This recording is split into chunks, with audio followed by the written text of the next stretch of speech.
9/11 caused all kinds of changes and concerns all across the country, including here at Billings Logan International Airport.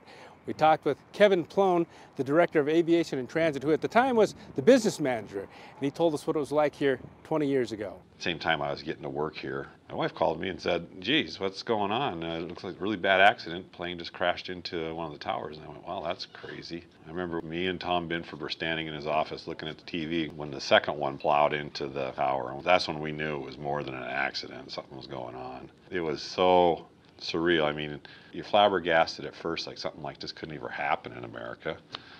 And then you got mad. I mean, I remember that. We were just kind of ticked off. So it was kind of an interesting day. You got to remember that, what it stood for, you know, what it meant, and you know what it did to the country.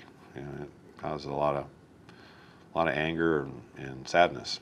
Kevin Plone recalls how airport closures affected people on September 11th, 2001. They shut down air traffic. They said that every airplane in the sky, land. And then the military planes came out, and they were pushing people down if they had to. And what was interesting is that for 3 days, there was no flights in the sky, none. And I can remember standing in the baggage claim area, and there's nobody in there except for one guy trying to get a rental car because he had to drive to Florida to get home. And he says changes with security have made flying safer. I'm not going to say it couldn't happen, but it'd be very difficult. You'd have to have some very extraordinary circumstances for something like that to happen again. Yeah. So, yeah, it's I feel perfectly safe getting on an airplane nowadays. In Billings, David J., MTN News.